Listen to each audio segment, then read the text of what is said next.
and Antoine imagined she wouldn't be getting a tip. After placing the order and paying for it, Klein turned his back to her, waiting for his order. Antoine watched as the waitress went to pour coffee into a large styrofoam cup. He found it curious when her eyes darted to Steve, whose back still faced her, and then she hastily slipped something into his drink before securing the lid onto the cup.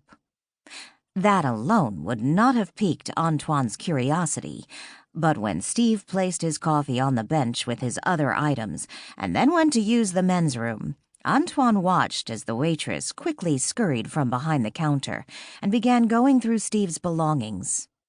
From Antoine's vantage point, he could tell she removed something, but what exactly he wasn't sure. By the time Steve returned from the restroom, the waitress had disappeared into the kitchen. Steve collected his belongings, never knowing they had been tampered with. Steve sat on the folding chair under the moonlight, his feet propped up on the railing. Eyeing the styrofoam cup, he set his fishing pole by his side, its line still out in the water, and reached for the coffee.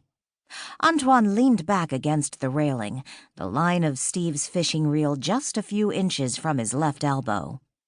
With his arms folded across his chest, he looked down at Steve. "I wouldn't drink that coffee. She put something in it." Steve removed the lid from the styrofoam cup, but instead of taking a sip, he tossed the lid aside and set the cup back on the pier. He then picked up the sack and opened it, removing a foil package. Antoine reserved comment, yet continued to watch as Steve quickly ate the contents of the first foil packet and then the second. When he was done, he scrunched the foil into tight balls and shoved them back into the sack before picking up the coffee. Antoine began shaking his head. "I wouldn't do it. Really, you don't want to drink that." Steve quickly downed his first swig of coffee. Antoine surmised it must be lukewarm. Steve was about to take another drink when he suddenly froze, his hand gripping the cup so tightly it began to crumple. Antoine watched in fascination as Steve released hold of the now smashed cup, paying little notice to the fact it had just fallen onto his lap, the remainder of its contents spilling onto his pants and soaking his crotch. Steve began to cough, and then he gasped for air. He reached frantically for his tackle box and flipped open its lid. In a panic, he rummaged through the box, and when he could not find whatever he was looking for, he hastily dumped it upside down and began tossing the contents in all directions, desperately looking for something that was not there. Stumbling to his feet, he tried to catch his breath. "I warned you, but they never listen." Antoine shook his head in disgust. "Never." Unstable on his feet, Steve weaved from side to side, his hands grasping the railing in an attempt to keep upright.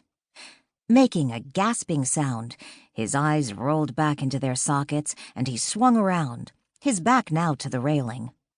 Steve's hands clutched his throat as silent screams tore from his gaping mouth. In the next instant, his body stiffened. As if in slow motion, he fell backwards, toppling over the pier's railing, plunging headfirst to the ocean below.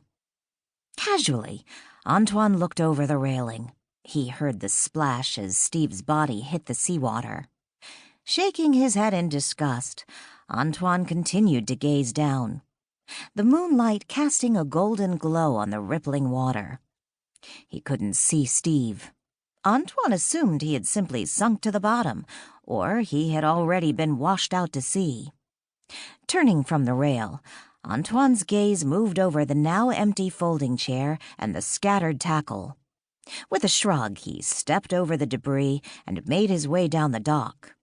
As he walked, he reached up to his red bow tie and gave it a gentle tug, straightening it. Danielle had grown accustomed to seeing Walt wearing the fashions from his era, typically a gray or blue pinstriped three-piece suit circa 1920s.